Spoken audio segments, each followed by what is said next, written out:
HighBridge, a division of Recorded Books, presents The Upside-Down World, Meetings with the Dutch Masters, by Benjamin Moser.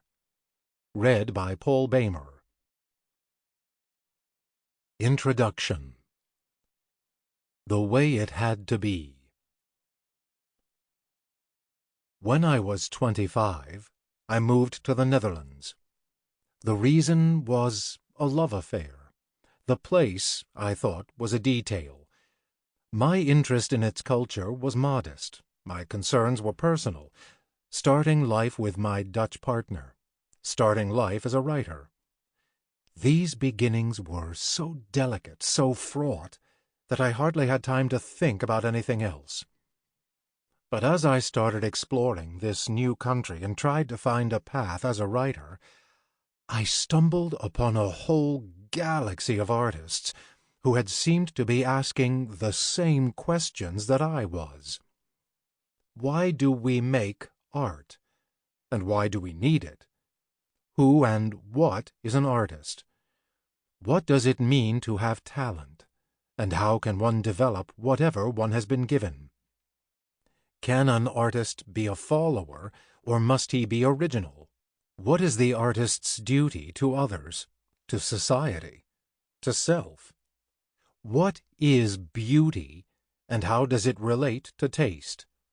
How can art help us see ourselves, and how can it help us see others?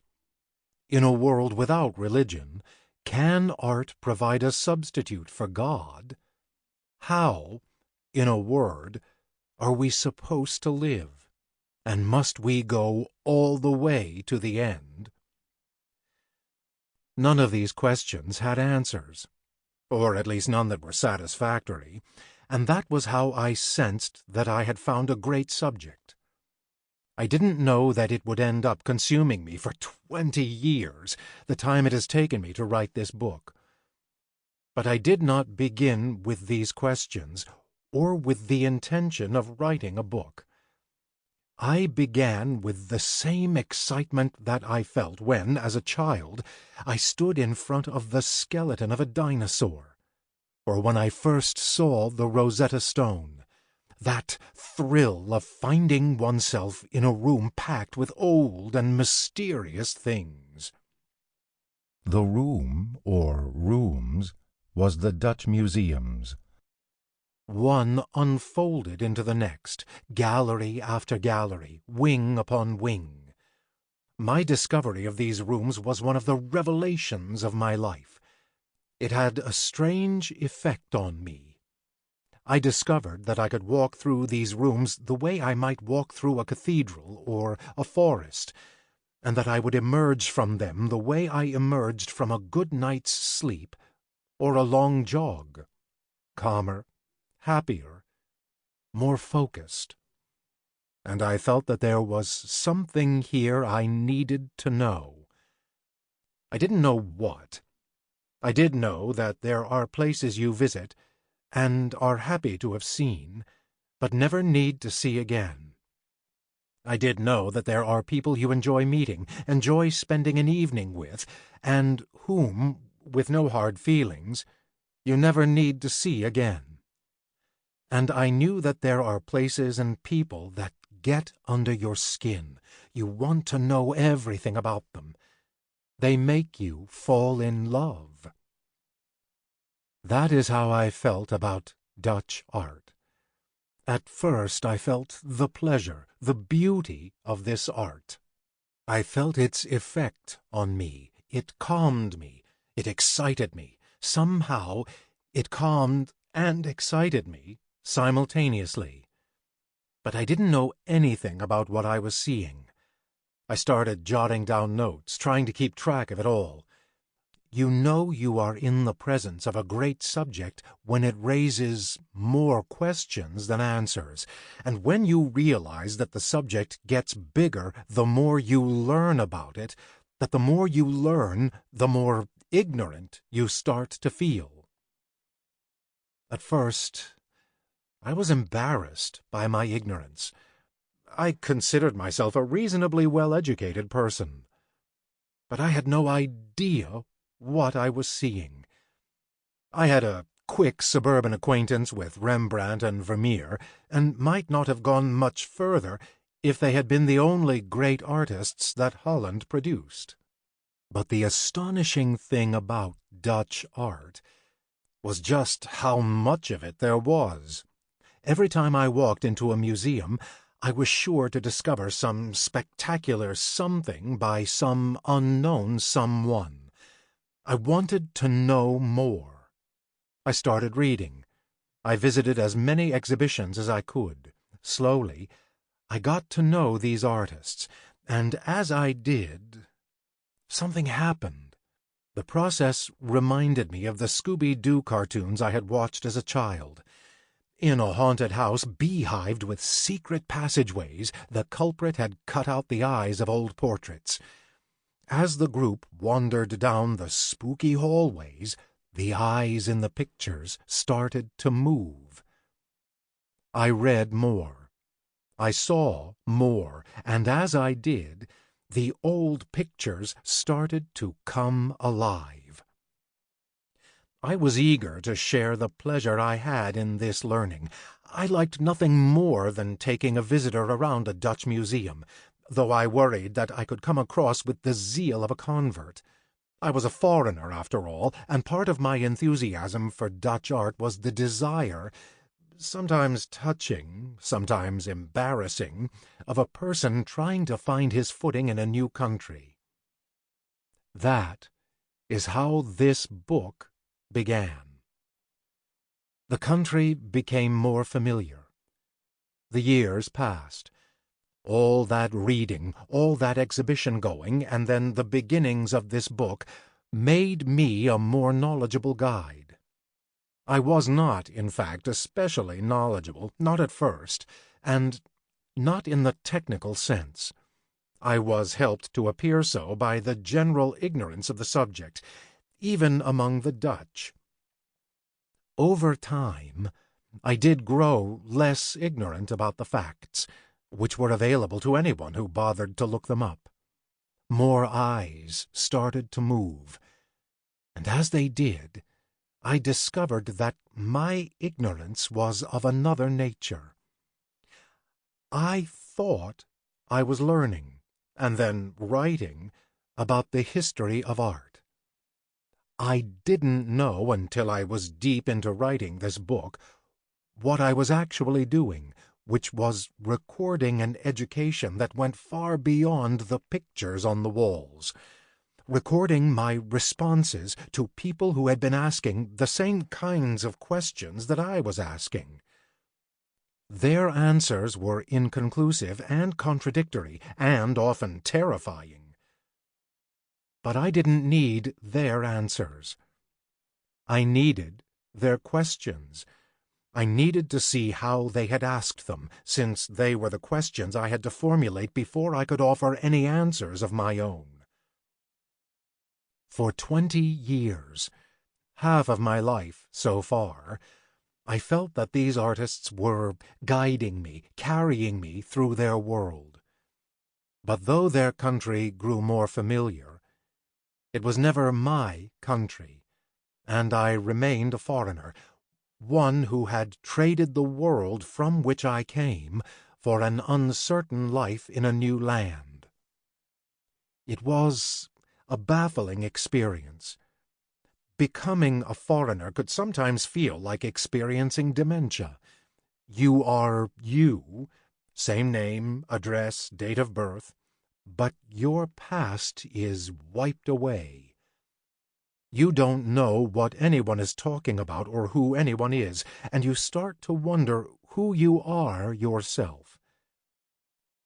I walked down the brick streets like the legal alien that I was, and often thought of a metaphor dear to old painters.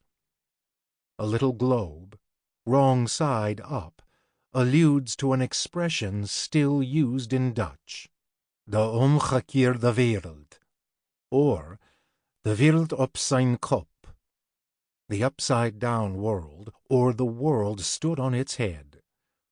This is what you say when something unexpected happens when the normal order of things is reversed. When a queen holds the door open for a commoner, or when it's warm and sunny in the middle of December.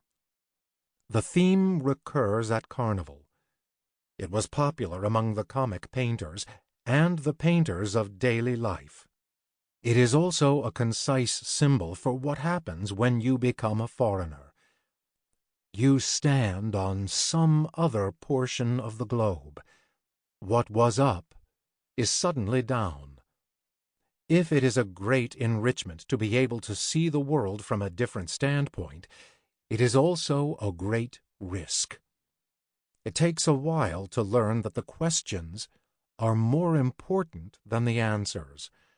At first, you don't know where to look. You don't know where you are or what you're looking at. You don't even know where to start.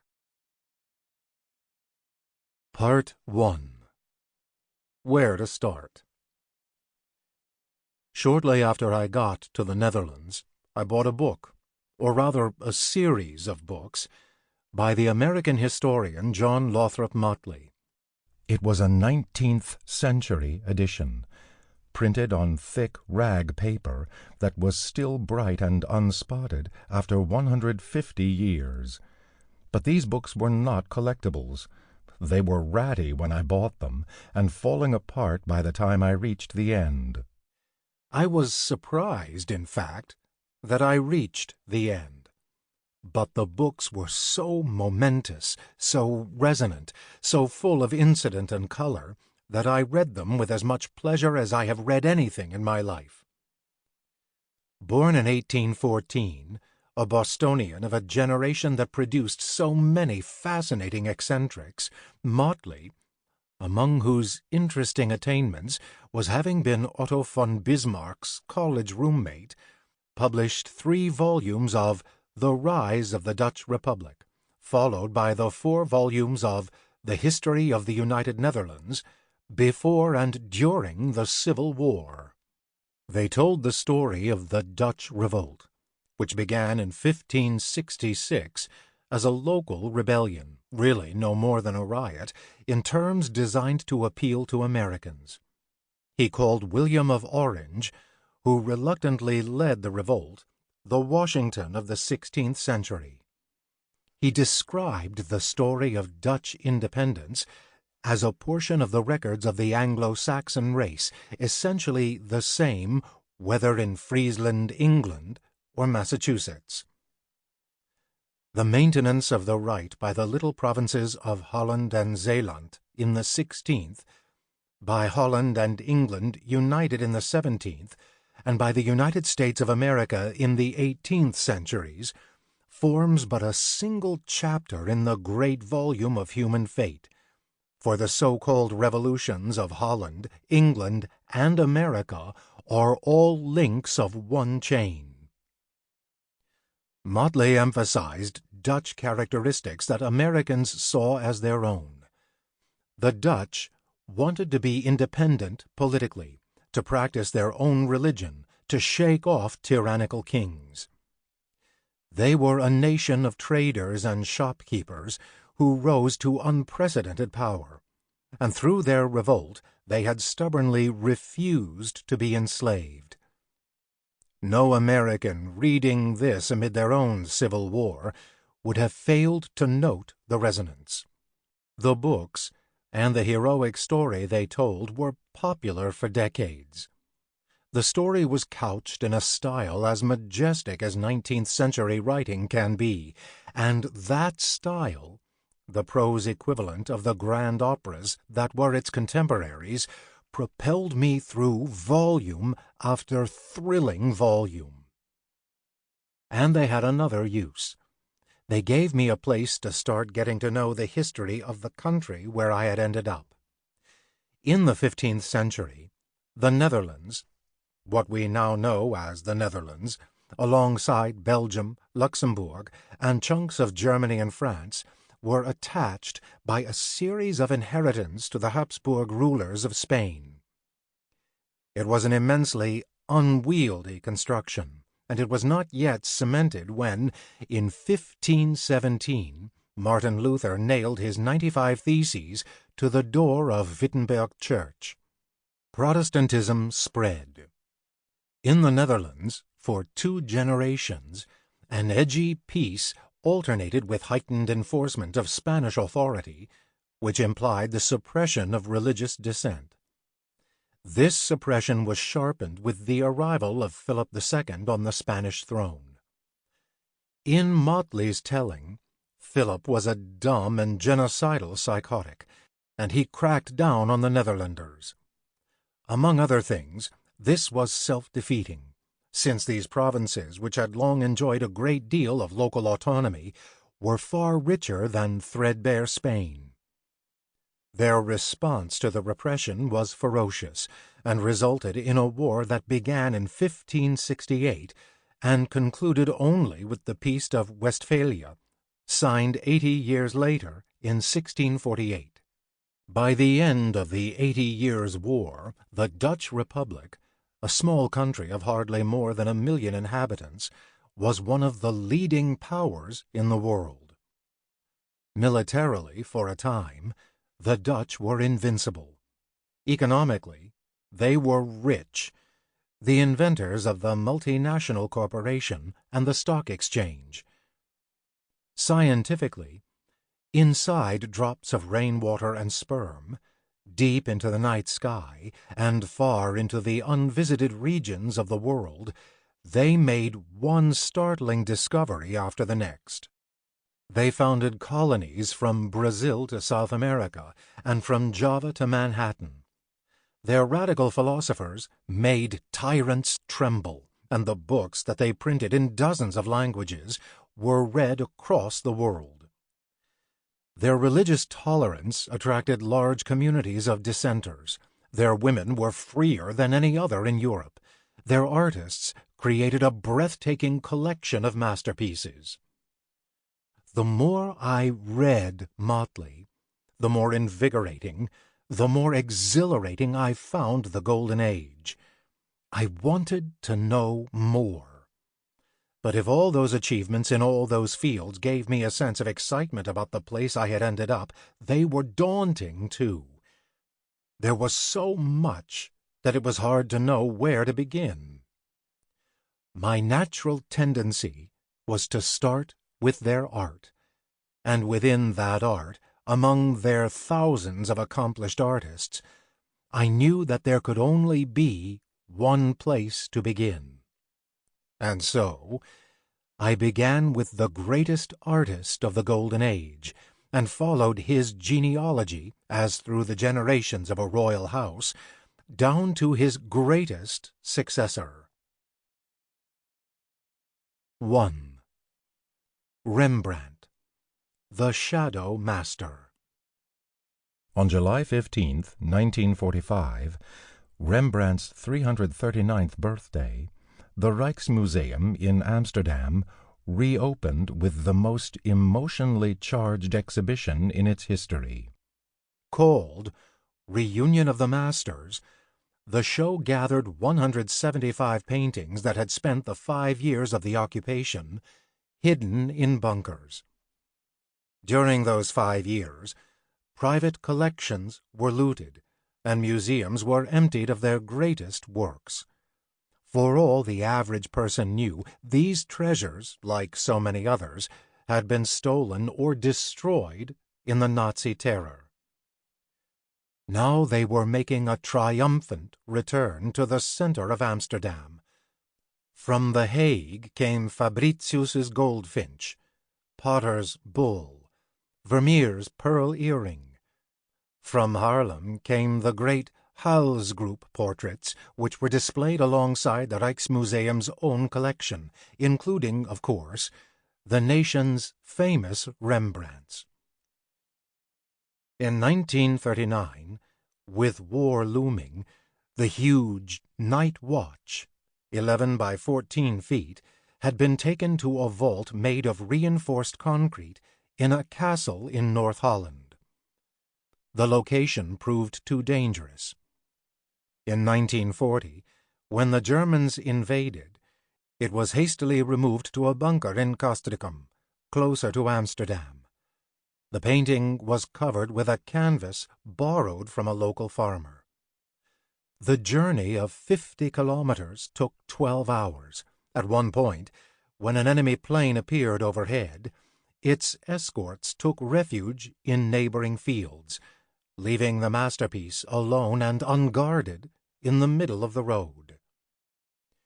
When it finally reached its destination, its caretakers discovered that it was too large for the entrance, and it had to be rolled up. Finally, in 1942, it was taken to a special storage site near Maastricht, where it was kept in a limestone quarry 33 meters underground. The director of the Frans Hals Museum, Henk Baert, recalled the scene. Through the slow progress of the silent bearers, the remarkable spectacle under its ghostly lighting recalled a princely funeral. Now it was back. 165,000 people eventually visited the show. In a country that still lacked basic provisions, many of these visitors came on an empty stomach. All understood its promise. The past glory would bring future resurrection. A people that can display such a parade of greatness shall reclaim its special place, a journalist wrote. At the opening, a minister declared that the Canadians who liberated Holland have also liberated Rembrandt and Frans Hals. More than Hals, Rembrandt needed that liberation. He needed it more, in fact, than any other Dutch artist. Hitler had declared him a true Aryan and German, and under the Quisling regime he had become the focus of a bizarre cult, his birthday even replacing the exiled Queen Wilhelmina's as the national holiday. Now this unwitting German hero would become, once again, the symbol of the dignity of a free people. Light had chased out the darkness. It was precisely the kind of cosmic struggle that Rembrandt had illustrated in his works, though that struggle rarely had such a clean outcome. History was recapitulating the trajectory of Rembrandt's own evolution. If Vermeer was a painter of light, Rembrandt was a painter of dark commingled with light, and in his work the question of evil recurs more than in any other Dutch artist's, so insistently that looking at his pictures is sometimes unbearable. There are more scenes of murder, cruelty, torture, rape, betrayal, malediction, and death in Rembrandt than in any other Dutch painter's work by far. Vermeer painted no such scenes. Neither did Hals. Neither did any of the blither spirits, Hendrik Avercamp, or Pieter de Hoogh, or Jan Steen.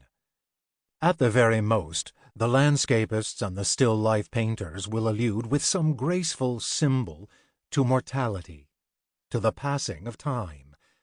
Most Dutch paintings were made for the wealthy middle classes, and show things those people liked to see. Who among them would have wanted a picture like The Blinding of Samson, in which a silver dagger is plunged into the hero's eye?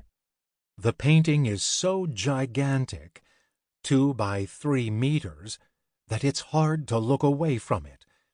It is just as hard to look at it. Even Delilah can hardly contemplate her victim without a shiver.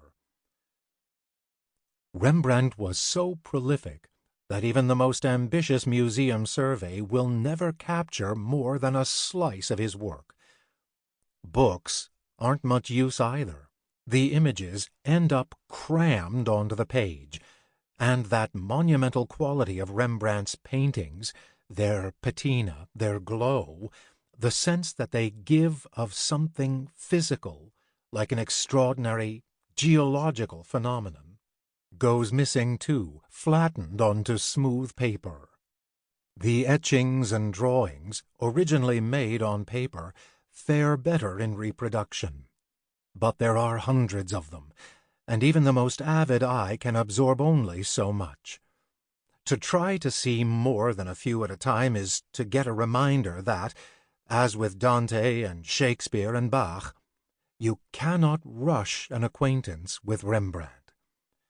His work took a long time to make, after all, nearly half a century between his earliest productions and the works he made in the days before his death at 63.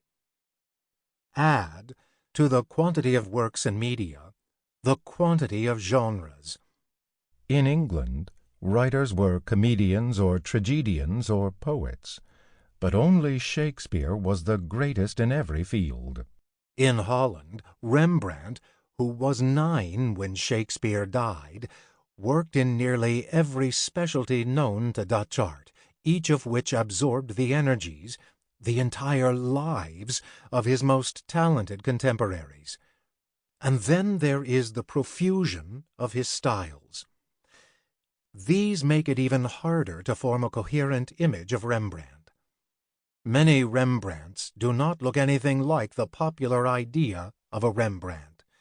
His early works look so different from his later work that the early works were not even recognized as such until deep into the 19th century.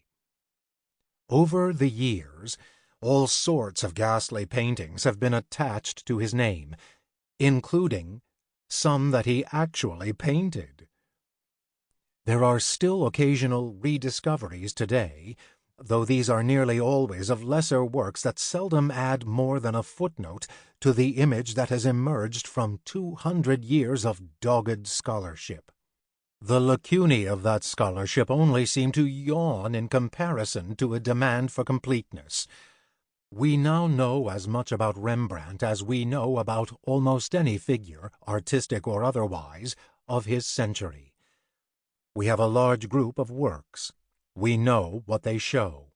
We know when they were painted, and often, why and for whom. We can see that some themes interested the master only for a short period. We can see that others were there from the beginning and stayed with him until the end. Some come back in every medium, in every style, at every point in his career, and one such recurring theme is violence, evil, darkness. The spectacle of cruelty is there in his earliest signed painting, The Stoning of St. Stephen. He painted it in 1625 when he was 19. It shows a crowd surrounding the first Christian martyr, stones held high, ready to smash him to pieces. Unlike the Samson, it is not hard to look at. It is too much of an apprentice piece to feel real, but though he is not visibly joining in, it is a bit disturbing to find a chubby teenage Rembrandt among the crowd. A few years later, the novice has matured into a master. Rembrandt was 26 when he painted The Anatomy Lesson of Dr. Nicolas Tulp. This is a portrait of 8 men around the corpse of Avercamp, who had been convicted for armed robbery and executed earlier that morning. The men are wearing neat clothing, and their expressions range from technical curiosity to a keen realization, or do we just imagine it, that they themselves will soon be just as dead as Avercamp. Despite the decorous scientific proceedings and the sober expressions on the doctors' faces, the smell of rot tickles your nostrils. You could derive a positive message from this painting. You were in fact intended to by those who commissioned it, if not necessarily by the artist.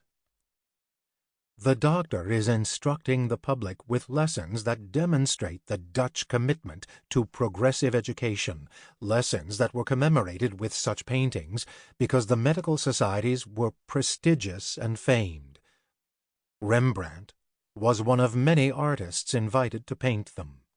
When, 24 years later, he returned to the theme, He showed Dr. Jan Lievens dissecting Johann Fontaine, who broke into a draper.